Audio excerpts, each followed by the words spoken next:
Well, thank you for joining us. We are on the sixth video in our series, God's Story for Dummies.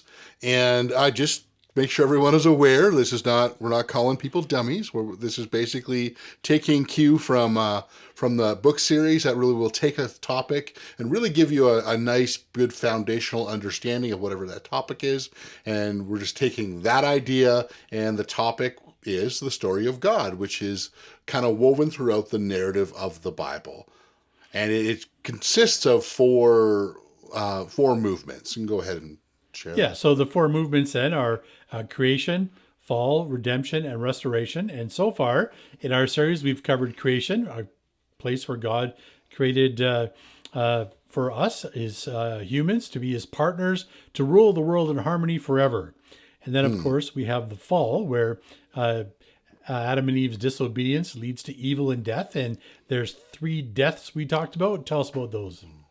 Well, there's the physical death, which kind of speaks for itself. There's a spiritual death, which is really about looking for your identity in places other than God. Yep. And then there's relational death, which is really about that broken relationship with God, and that the harmony isn't there and no longer partners.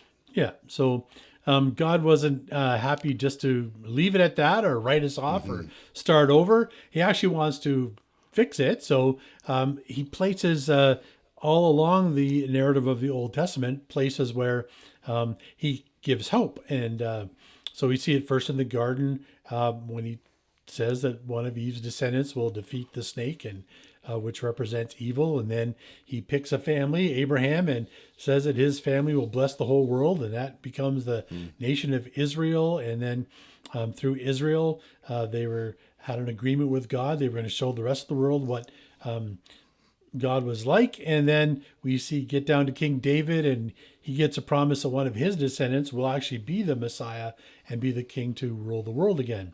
And so throughout the story, though, none of those things happen in the Old Testament. So it's just like one rebellion and one big problem after another. And so then during this time, we see these people called the prophets, and they keep talking about this coming Messiah, but they also remind us about the character of God. That God is merciful, compassionate, loving, and slow to anger. So what does God get angry at? Well, essentially, injustice. Yeah. He also gets angry, and it's really important to sort of see the slow to anger side. But when, in the case of Israel, he makes a covenant. Yep. And as we talked about in our last conversation video together, we just talked about, like Israel didn't just sort of make one little infraction here in the covenant. This was hundreds of years of just not following through on their part of the covenant relationship. Well, God does, and that is injustice. Mm-hmm. And then we talked about the story of Jonah, where God gives Israel's enemies a chance, and that's something that the Bible, or that the story of the Israelites and the Hebrews is a big chunk of the Old Testament. So we don't always see that part where God gives other people a chance too. So that falls in line with what his character really is. And it's not just all death and genocide that some people claim the Old Testament is all about. Then we see this period of time go by, and finally Jesus comes on the scene. And this is then now the redemption part of the story, and how Jesus' death and resurrection is the pivotal point in that story. So Jesus' death and resurrection actually is a solution to the problem of the fall, the relational death. Now we can have a restored relationship with God, or recover our identity. And so Jesus ushers in a way to do that. And really, that's what the good news is, or the gospel. And the way we do that is to believe in Jesus and follow him and his teachings. And so that's what we covered in last week's video. So this week, what's next? Well, now we're going to kind of focus on the church, and just so that we can give definition to what we mean by church, we do really mean a community following Jesus. Yeah. And so we're going to kind of break it down this way, kind of keeping the idea of the fall has brought relational death. And so what we have is, one, us being present with God, two, us being present with each other, the church, that community that following Jesus, and three, us being present with God in the world we find ourselves in the world around us. Good. So we'll cover those 3 points. And just as a reminder, we're still in the redemption part of the story. So Yeah. yeah, go ahead. Okay, I would say, yeah, so we'll start in with number one, which again is kind of us being present with God. And this is really about getting back to creation. And we talked about that being the first, that first part of the God story. And it's kind of coming back to that point. God's desire to be present, and he was present with Adam and Eve in the Garden of Eden. Another way we might want to say this is God's desire is to be present with humanity. Now we talk about the Jesus part of this, and one of the things that Jesus uses about being present is, and kind of a symbol of community and presence, and to illustrate God's desire for that is what we've called the Last Supper. Yeah. And this is kind of a place where, like, he happened to encourage those, and he was encouraged those around in there and us today that he would continue in this practice. And the significance really is there's such significance in the meal in itself. Yep. Because it's really not about the food. I think sometimes we in especially our culture can definitely make it about maybe the enjoyment of the food, or just, the meal is really about satisfying a hunger, satisfying our taste buds, and things like that, which they're not really that's not to say bad or anything, but it really, in this case, it's a community event. Yeah. And it's something he actually did a lot. Yeah. And well, he was actually accused of being like a lush and a drunkard, and because he ate with people that the Pharisees didn't approve of. But I think you've hit on a really big point here, is that when you eat a meal with someone, you're kind of at the same table with them. You're looking across the table at them. You're looking them in the eyes. It could be, for company, for conversation. It could also be to confront somebody about something. It may be just to listen to another person's point of view. But the idea is that you're both present in the same place. And that's what Jesus was bringing to the table, no pun intended, was that he was actually bringing God back to the table to us. Yeah, and kind of jumping off of what you said, like Pharisees were mad because he ate with people like tax collectors. It really does signify the idea of God wanting to be present, because he wasn't sort of like this traveling teacher that sort of came in and, let's go see him. We've heard lots of good things about it. It was a place where people could be real with him, and he real with them. Again, which talks about being present and really, again, giving us a symbol of how God wants to be present by Jesus actually being present. And as well as when we go back to the Last Supper, it's sort of really allowing that again, around a table, which signifies community and being present. You have that covenant, the new covenant, this relational agreement that he makes with those around him at that there, with his, the idea of the bread signifying his body and the wine signifying his blood, makes that covenant a relational agreement, and that really is about being present. That it ultimately extends to us as well. Yeah, I think that is just fantastic. It's God. He's using known things to us, bread and wine, and it signifies that God is now with us across the table, so we can ask our questions, we can learn, we can listen, and where God is actually present with us. And I think that is really, really important for us as the church, the community of believers, to understand, is that God is really with us, and the communion table is a way to remind us of that. Yeah, and the early church would have taken it fairly serious, because Paul in Corinthians, he does correct that church and saying you're doing it, you're causing division, so you're causing places where people can't be truly present. Yeah. And David Fitch actually writes that the Lord's table is about presence. Surely it's about eating, but ultimately it's a discipline that shapes a group of people to be present to God's presence in Christ around the table where we eat. Yeah, and it's supposed to break down barriers of race and gender and status so that we all come together as equals to the table with each other. And Jesus is our representative then to God. So I That's think right. that's a wonderful description of that. Yeah. And so moving us to number 2, the idea of us being present with each other, which you kind of just started to hit on right there. Yeah. David Fitch actually goes on and said, then in this process, we are able to connect with the other people around the table. It's about being present with God, but also being present with each other, which again kind of feels like a little callback of something that we talk about a lot is love God Yeah. and love others. It's the idea of just like we need, as we are present with God, we also need to be present with each other. And this really is about shaping community into God's faithful presence as we become present together with one another. And it teaches us how to love each other. Yep. And I think it's really important. Like one of the things I know you've been talking about, like just as we've been talking about, beyond this video and podcast and whatnot.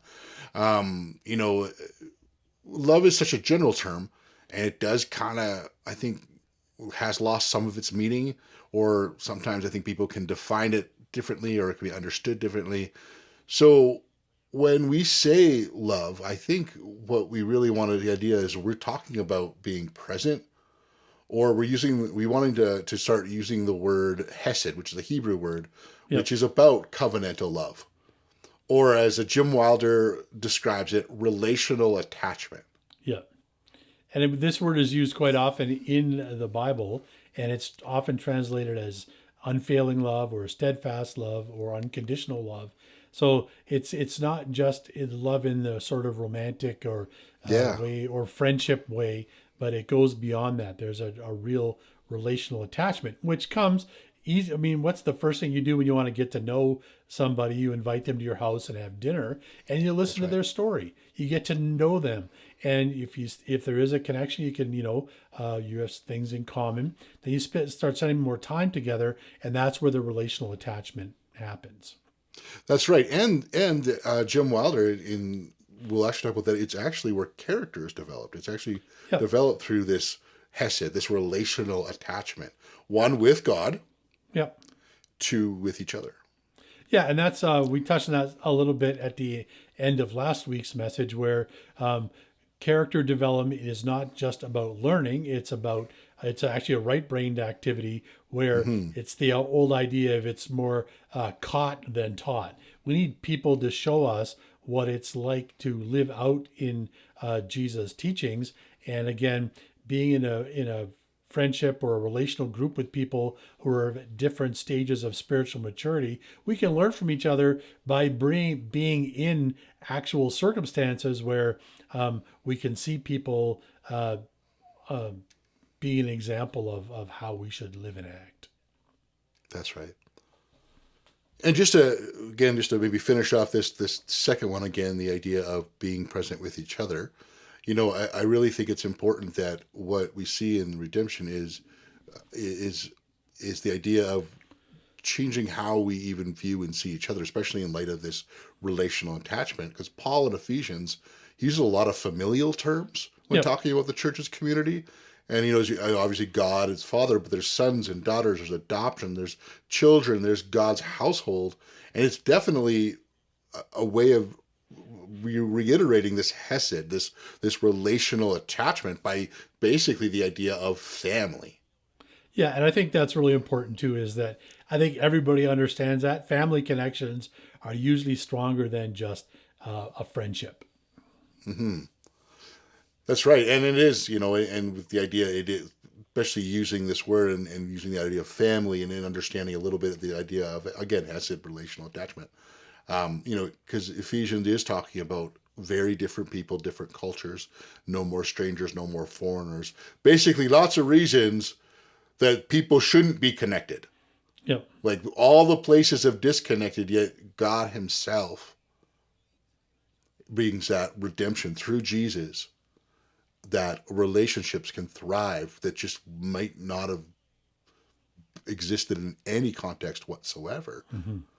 And then, 1 Thessalonians 3:12, it says, and may the Lord cause you to increase and overflow in love for one another, for all people, just as we also do for you. And I love the idea is if we basically that idea of love and increase and overflow in Hesed, or increase and overflow in our relational attachment to one another. Mm-hmm. So we grow in spite of our in differences, spite of our differences, and the race, the gender, the anything you can think of that could separate people. And back in the early church times, after Jesus first went back to heaven, and then these churches were starting, there was tremendous racial conflict, gender conflict, and there was status, Roman, non-Roman, and so on. And there a lot of the letters from Paul are dealing with this conflict and promoting the idea that your love has to bring unity, which transcends all the problems or things that could divide you. that's right. And that leaves us here on number 3, which again is about the idea of being present with God in the world around us. And this is a lot about learning to recognize his presence, be able to point it out in the world where, hey, that's God's presence. Because it really isn't about whether Jesus is present, it's about whether it's recognized and even hopefully received is really the thing idea. And we want to be able to share that. Letting Jesus work through us, being his body, and humbly and vulnerably giving up our need for control, listening and waiting to see where God's presence is and acting upon that. Yeah, that's one of the things I pray for every day now, is to have opportunities to show or point people to Jesus through my actions, my generosity, and my words. So, and it's amazing once you pray a prayer like that, how sometimes you're more aware of opportunities that might have just slipped by or gone unnoticed if you aren't actually looking for them. Well, and I think it's an opportunity, is again, when we talk about this redemption, to be in the everyday things of life, to get away from maybe the pull or the temptation to whatever, to speak from the audience, to be a spectator, to just throws out their opinions and tells people what's right and wrong. And the idea of, again, it's really about being present, which means there's dirt on our hands, there's blood on our own faces as we work through the life and the things that happen. And it puts us present with the people in the community and around us. And then it takes us into those things like we've talked about many times, things like listen and eat and story and bless and recreate and celebrate, with those who are around us. And I think all of those things speak to relationship. Yeah. It's not just me going out and giving somebody a handout, or me standing on a corner on a soapbox and trying to preach the gospel. It's actually getting to know people, letting them get to know you, and then whether or not they choose to follow Jesus, to continue to be in relationship with them. Yeah. All right. Well, I think that brings us to the end of our talk today, and hopefully you found this helpful in some way. We put some notes in the show notes if you're watching on YouTube today. And there's some reflection questions in there. Hopefully you'll take some time just to think through some of the things that we've talked about. And then hopefully you'll be able to maybe call a friend or have someone over like we've talked about and talk about these things to someone else.